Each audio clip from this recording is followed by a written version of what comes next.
Well, this episode was awesome. And like I said with the first episode, with episode 1, I love how they wrote Boba. Because, up until this show came out, people would probably see Boba Fett as a bad guy. They would probably associate him as the guy who froze Han Solo in carbonite and turned him into Darth Vader. But it's kind of cool how he's sort of atoned for that, especially with this episode where he tells that Wookiee warrior, hey, I've worked for jerks before. You need to be careful who you work for. So he's sort of regretting all the things he's done and trying to make it right. And they've made him a very likable character. And they've written him to be a very just ruler. Even before the opening logo of this episode, we get to see how very different he was, for how very different he is from how Jabba was. Like, even the droid where he's like, oh, when he who shall not be named was on the throne, he's like, it's okay, you can say Jabba in front of me. It's fine. You're not gonna get in trouble if you say Jabba.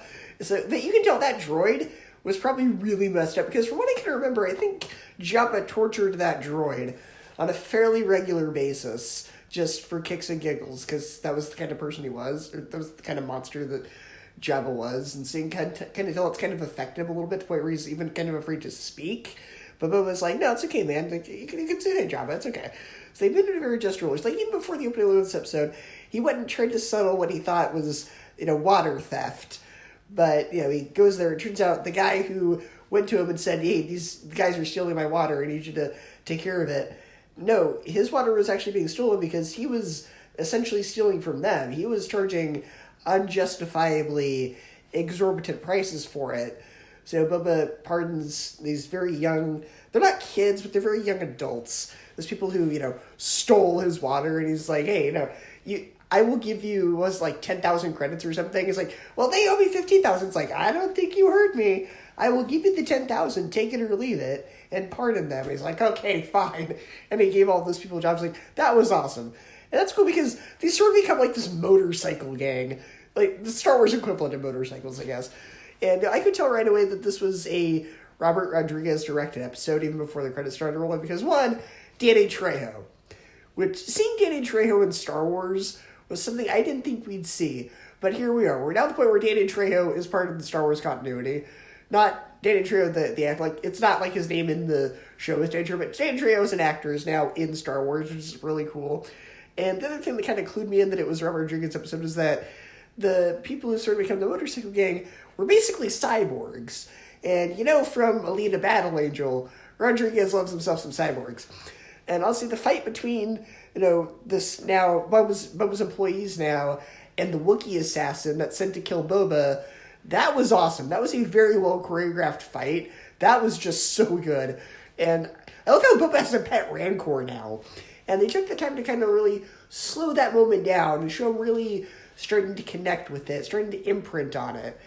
Because once you imprint with the Rancor, they're very gentle creatures. They're just aggressive, but they're somewhat gentle. And hey, maybe he'll get to ride it. Maybe that's where the show is going. Maybe in the last episode he'll get to finally ride this Rancor. Because that's goes like, I want to ride the Rancor. I'm like, heck yeah, you do. And I love how it's sort of connected to Clone Wars a little bit, because Danny Trejo sort of mentions that, the Witches of Dathomir used to ride the Rancors. I'm like, you mentioned Clone Wars! So I love that. It sort of makes all these shows feel very connected. It makes every Star Wars show feel like it's worth watching, because they will come back, even if it's just one or two lines of dialogue to be like, hey, remember this?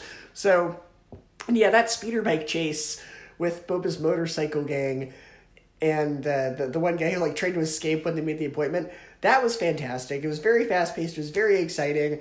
And I am loving the direction this show is going. I am loving the characters. I can't wait for next week. I'm excited to see what happens with Jabba's cousins? Jabba's cousins, the Hutt twins that are sort of now his rival gang, that sort of are his enemies now. And, this gang of the masked... The Pikes. I can't wait to see what happens with the Pikes. I'm very interested to see what happens with them, because I don't know much about these characters. Have they shown up before? I don't know. But they seem like very interesting villains, or at least very interesting antagonists. I can't wait to see kind of, as we get to learn more about what the Pikes are and kind of what's going to happen with that. Very excited. I am hooked. I cannot wait for next week.